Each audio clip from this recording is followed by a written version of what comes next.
Good afternoon, and thank you for coming, attending this press conference. I'll begin by stating the facts. On April 20th, 2018,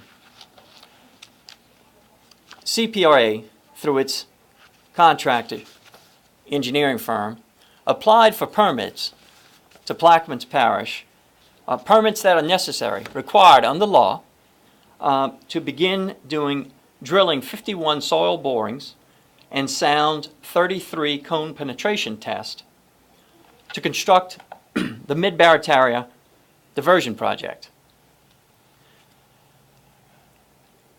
In response to that application by CPRA's agent, PPG, Plaquemines Parish Government, informed CPRA of Ordinance Number 1452 and countless resolutions by the elected representatives of the people of Plaquemines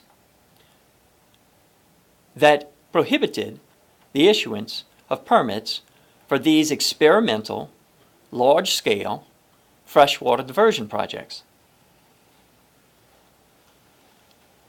Yesterday afternoon, well, let me back up one more step. At a June 20th meeting of CPRA made threats and put a deadline of June 29th to either coerce Plaquemines Parish to violate its law and surrender permits to CPRA, or they would then file a lawsuit against the parish, Plaquemines Parish government, to obtain the permits. June 29th date came and passed, and no suit was filed. It was utterly shocking that I heard news yesterday that without filing a suit to follow our legal process and legal proceedings,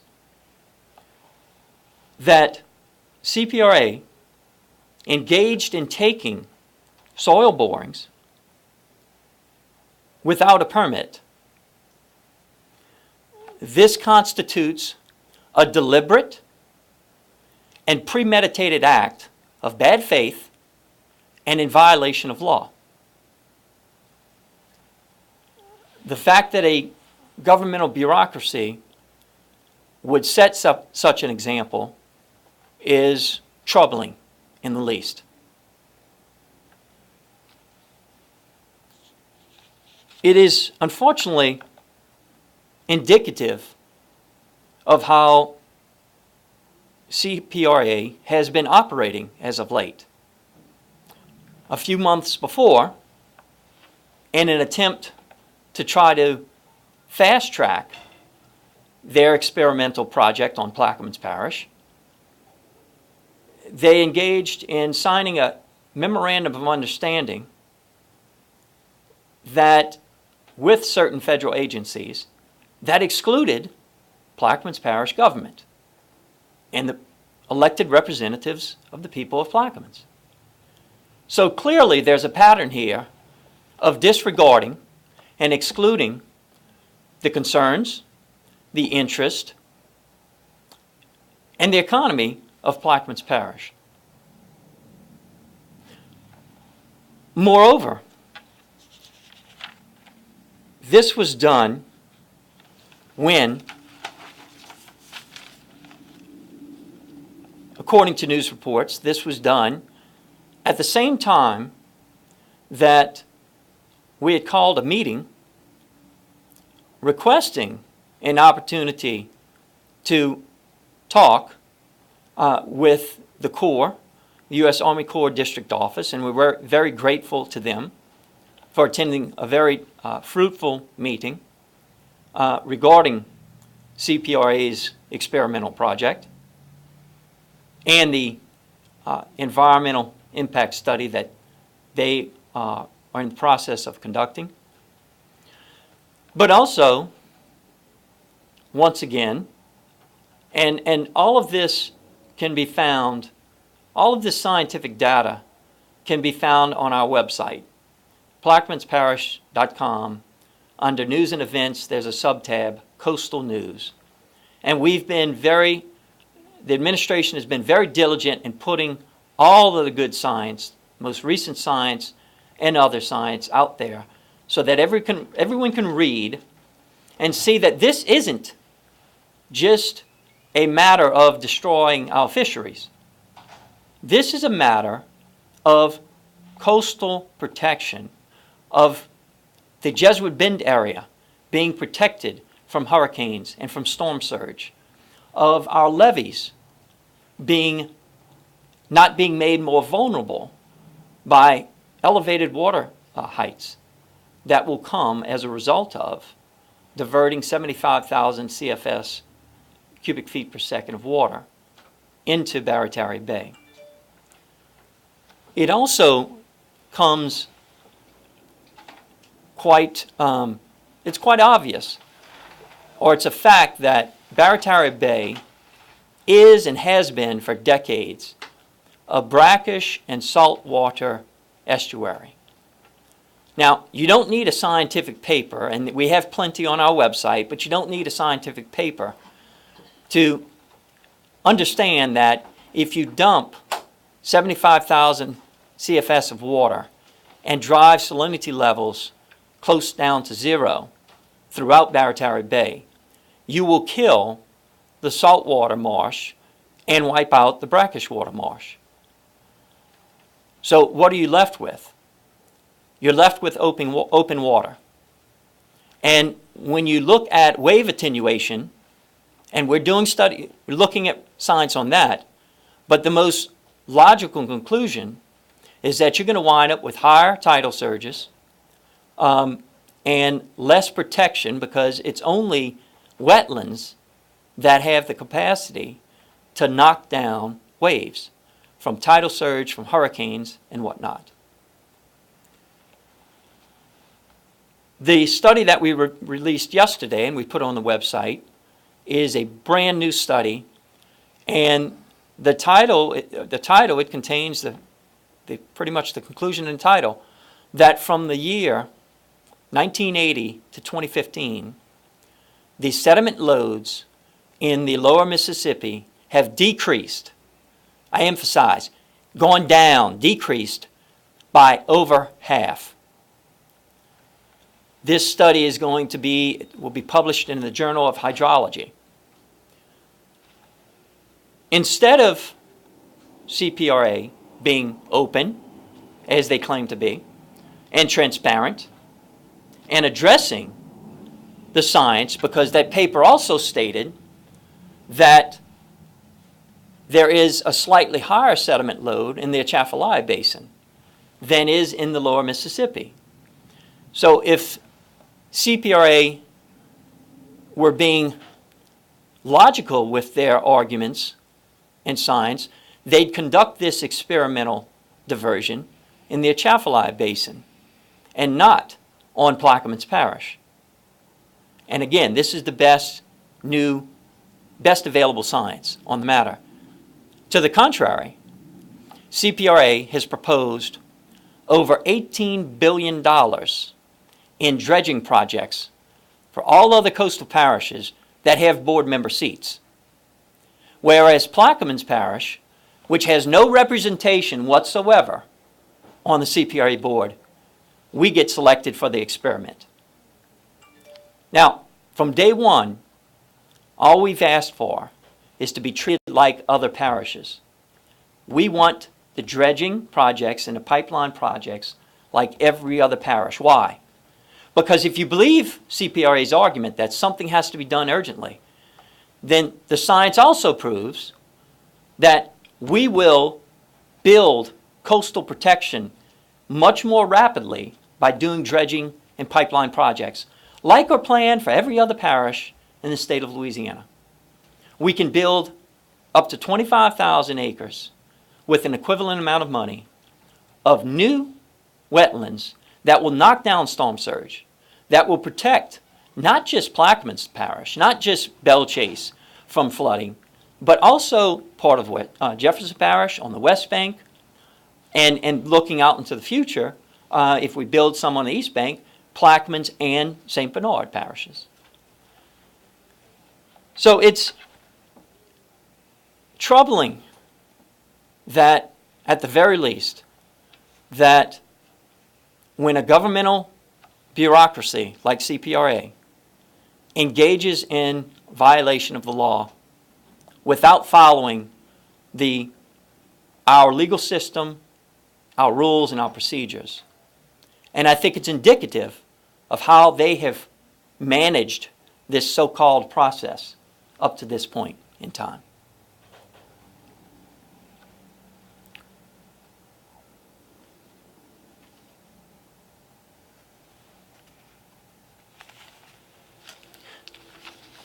Another fact that I omitted was that CPRA has spoke a lot about transparency and letting the process, this is a good process and a trustworthy process.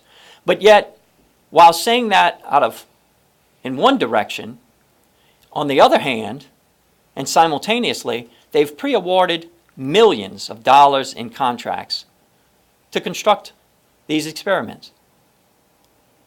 So you can't have it both ways.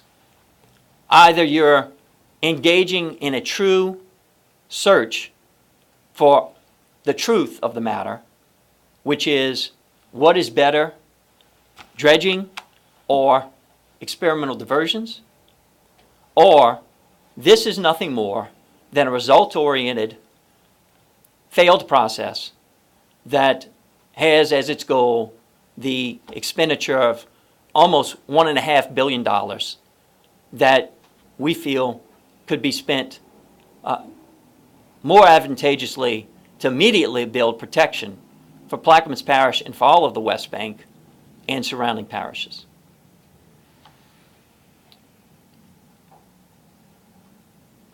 With that, I don't know if anyone else has anything. I can't think if I've forgotten anything, but I'll open it up to questions. So we spoke with the governor earlier, who says that he worked with parish leaders about taking these samples from private lands. Is that true, or did you guys just find out about that, today or yesterday? I haven't spoken with the governor in a while.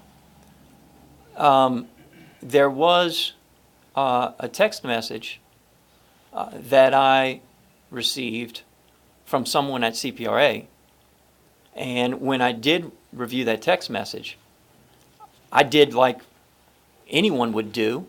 I brought it to the attention of local law enforcement because that such action completely negates the prerogatives of Plaquemines Parish government. I mean, what is more inherently local than construction permits and having the ability of parishioners having the ability to have a say over how their land is managed, how their land is owned, and what functions or operations can occur on their property, in their parish. So when did they notify you? I received a text message. I know I reviewed it on Monday. I received it sometime over the weekend. And this meeting was called for Tuesday, at which some of the CPRA members attended. And no one said anything about it.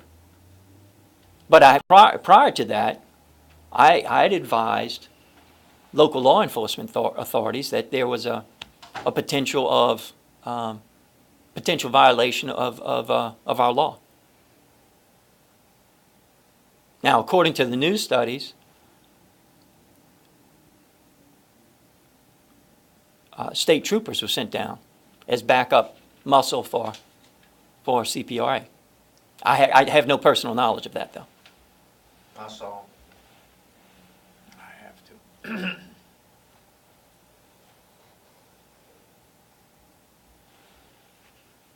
But to reiterate, and so we're clear, on April 20th, 2018, CPRA acknowledged they needed a permit from Plaquemines Parish government, and they applied for one through their agent.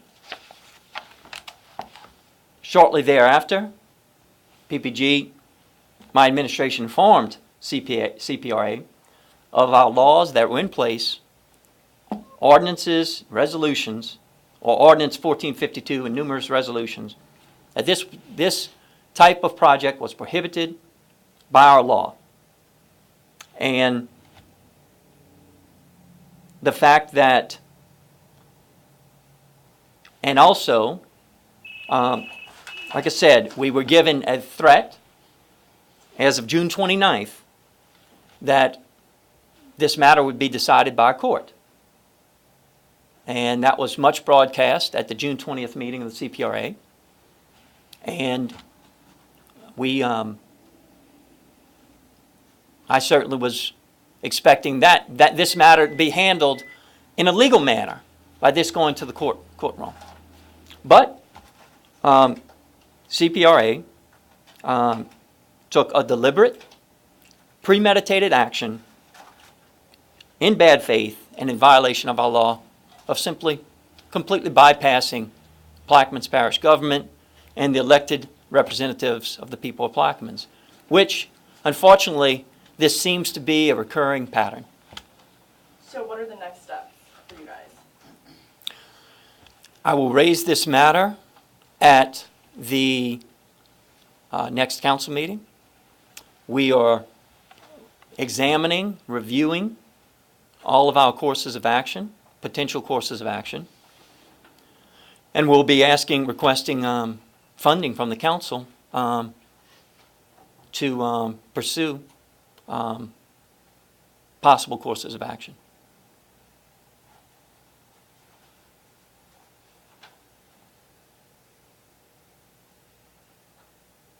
If the rule of law isn't followed, it's not much of a process. I'm sorry if I missed it, but can you just reiterate how this will cost the parish as far as jobs and revenue goes? That is a great question. And I can go, first of all, it's going to increase our infrastructure cost. Because when you build a 400-foot wide canal, 20 to 40 some odd feet deep, we are currently in the process of building a new and larger and improved water intake facility here in Belchaz. The plan, and this was done prior to my administration, was to expand the plant in Belchaz and then pipe water down the entire west bank of Plaquemines. That canal is going to impede the flow unless we burrow down. So that's one immediate cost. You've got other potential infrastructure costs involved. You've got communities like, the NOV NFL project. The government's spending hundreds of millions of dollars to improve our flood protection on the West Bank side, from Jesuit Bend all the way down.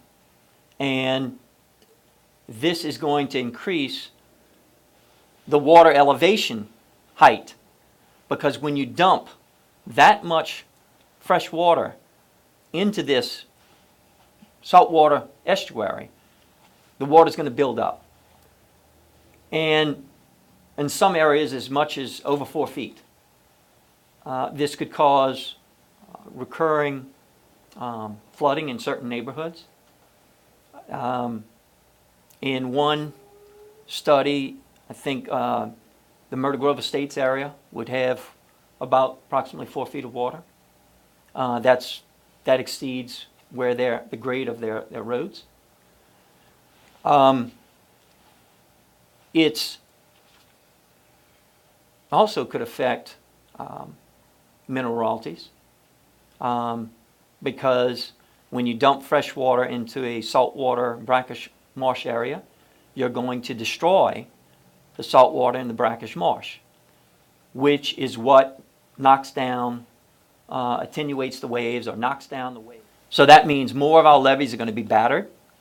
that would mitigating factor there is then the need to come back and re-armor all those levees, along with the higher water elevation. That water is going to back up on our levees, put our levees at risk for seepage, weaken our levee systems. And you've also got the element of when you put 75,000 CFS and shoot it through a hoop, it's like a fire hose being opened on your front lawn. It's going to create a channel. We all know the effects of the Mr. Go and how that was a hurricane alley. And one can certainly posit that this has all the makings of becoming a hurricane alley, for a hurricane to come right up and devastate the Jesuit Bend area. Mind you, a Jesuit Bend area that was taken out of, removed from the 2017 master plan. It's my belief that in the 2012 master plan, Jesuit Bend was in line to get increased and elevated levee and increased flood protection. Under the 2017 plan, they were taken out. Interestingly enough, Lafitte was provided capital outlay from the state to the tune of, I think, $650 million for an improved ring levee to protect them from this project. I could go on and on about, again, it's common sense. We've got the largest dead zone, I think, in the lower 48. It's greater than the size of Connecticut off Plaquemines coast. When you divert that same water into Barataria Bay, you can create a huge dead zone there. Our annual, one of the key pillars of our economy here in Plaquemines is a $56 million annual seafood industry. So you put a dead zone there, it's going to knock that out. And that number is down because we've already seen the adverse effects and impacts, because prior to Carnarvon, Baptiste Colette, Mardi Gras Pass especially, the failure over there, we had that number was much higher. Our commercial seafood production was higher. We have one of the largest fleets in the Gulf, all the Gulf states. So a significant impact to a big pillar of our economy there. Also to our tax base, because surely the fact that the Jesuit Bend area was a big property tax base prior to the Oakville flood wall being installed. The Oakville flood wall devastated property values there. You had homes going for $500,000 in Jesuit Bend estates prior to the Oakville flood wall. Now, those same homes are trading for about $200,000 and change. So those are, you've got infrastructure, you've got economy, you've got environment. This goes with the infrastructure. If you channel 75,000 CFS, divert it at right north of Ironton, then you're going to have more saltwater intake into the mouth of the now current channel or mouth of the river. We have one of our water intake stations in Boothville. The Boothville plant has the capacity for reverse osmosis for small amounts of salt content in water to process that out so we can produce fresh water for our residents. If you divert that much water, you're going to have that much more salt water, and either it becomes cost prohibitive or our costs are greatly increased to provide fresh water to the residents of Plaquemines. That goes to another infrastructure point. For emergencies, well, we're dealing with this issue right now. Just last night, we had a debate, or I should say a meeting, about the Gulf Intracoastal Waterway. This was once again another canal that was dug, just like this proposed canal by CPRA about 50 years ago. That was all land. You didn't have to come through a tunnel. You didn't have to come over a leaky tunnel or come over a bridge, a drawbridge. That was all land. That canal was dug, it was cut. Initially, someone else paid for it. Now, a couple decades down the road, once again, Plaquemines Parish is being expected to pay for it. So here again, 400-foot wide canal. Obviously, they're going to need to put a bridge there. So who's going to, once again, we're going to get stuck with the future operation and maintenance cost. It's also going to cause issues with emergency evacuations for hurricanes because, heaven forbid, you get an accident on that bridge. There's no way to go around. And so now you've got to change your timeline for evacuations.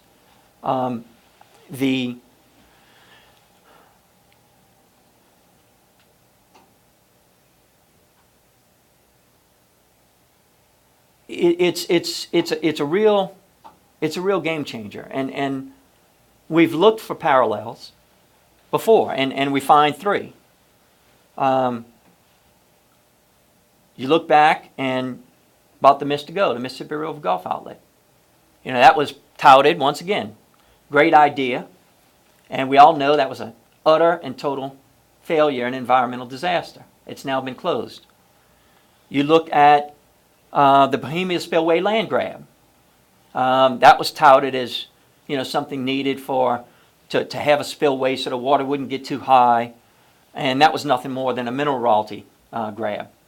You go back to 1927, where I think approximately in chapter 30 of John Barry's book, Rising Tide, there were almost 35 million claims in damages made when Plaquemines levee was breached back then. And of the 35 million claims made, I think it resulted in a couple $1 million being paid out to a few individuals.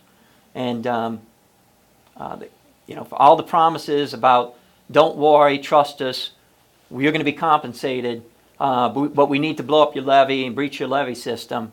In the end, you had rulings that there was no obligation to pay. So Plaquemines Parish, the residents of Plaquemines, and this government has good reason to be concerned, and to make sure that things are confirmed.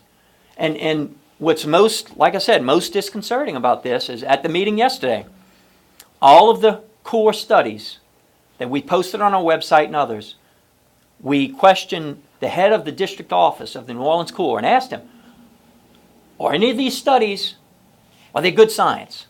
The answer was yes. Are all of these studies still valid? The answer was yes. And do you have any knowledge of CPRA or any other scientists refuting any of these studies? And the answer was no. So, and what did some of those studies say? Brigadier General DeLuca, former head of the Mississippi River Commission. You don't have the sediment load anymore.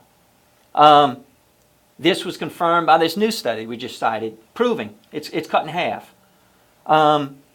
You've got the other core study out of the Fort St. Philip crevasse diversion that stated that the conclusion was the freshwater diversion there was a land loss accelerant.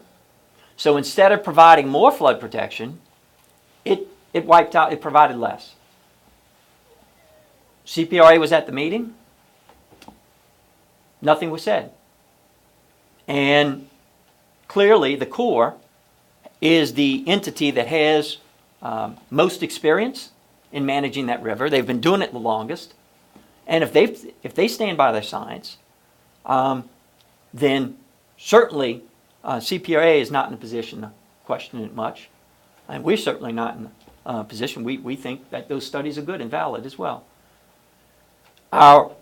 We do know that ultimately the U.S. Army Corps of Engineers has the ball, so to speak, right now, and they will be conducting a review. At the same time, we're analyzing all of our options. We will be making some requests, sharing those options with the council, and making the necessary request. Mr. President, make sure that the constituents know they can send in their concerns to the EIS process with the Corps engineers. If they send it to the Corps, that they can get it'll be part of the system under the consideration. Yes, and any citizens concerned, I think there's a website as well. We would request that you send those in to the Corps as well. We as a government did send in a concern of ours to the National Marine Fisheries regarding our essential fish habitat, and are also have put into the record some scientific papers to the Corps for their receipt and acknowledgement, and we will be continuing to provide our concerns, objections to the Corps. The parish of Plaquemines is wants what's best for our coast. We want coastal restoration, and we want it now, not 50 years from now. And so far, this CPRA experiment is just that. It's an experiment, and by their own numbers, it's not going to provide us with coastal protection now. With dredging, and if Plaquemines gets treated like every other parish in this state, within 3 years, we will have more flood protection. We will have more coastal protection. We will have more wetlands. And that's our goal, and that's it. So, Mr. President, you can also mention that the dredging projects can be put where we need them to be, and that's more what we would be interested in. yes. Thank you. Anyone else? Okay. So with that, if there are no more questions, I thank you all for coming and attending, and thank you for your coverage.